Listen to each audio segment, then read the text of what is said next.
ભરૂચ શહેર અને તાલુકામાં સોમવારે 14 કલાકમાં 7.5 ઇંચ વરસાદ ખાબકી જતા નીચાણવાળા વિસ્તારો, સોસાયટીઓ, દહેજ બાયપાસ રોડ, કશક, શક્તિનાથ, કલેક્ટર કચેરી પાસેના ગરનાળા લિંક રોડ પર પાણી ભરાઈ જતા કેટલાય વાહન ચાલકો અટવાયા હતા. જૂના ભરૂચમાં તો જાણે ફાટા તળાવ, દાંડિયા બજાર, કતપોર, 4 રસ્તા, ફુરજામાં ઘોડાપુર આવ્યા હોય તેમ ધોધ વહેતા સ્થાનિકો અને દુકાનમાં પાણી ફરી વળતા હાલત બદતર બની હતી.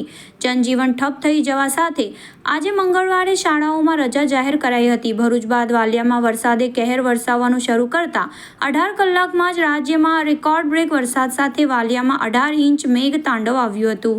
વાલિયા તાલુકામાં 18 ઇંચ વરસાદના કારણે 22 જેટલા માર્ગો પર પાણી ફરી વળતા વાહન વ્યવહાર ખોરવાઈ ગયો હતો.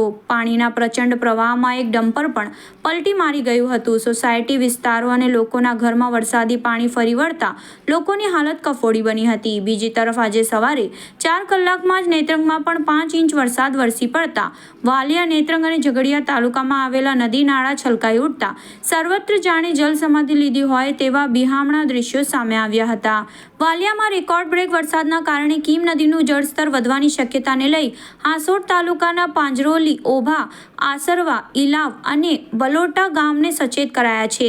જિલ્લામાં 24 કલાકમાં જ મોસમનો અદ્ધર 12% વરસાદ ખાબકી જવા સાથે અત્યાર સુધી સિઝનનો 137% વરસાદ વરસી જતા અતિવૃષ્ટિ વચ્ચે પ્રજાની હાડમારીનો પાર રહ્યો નથી.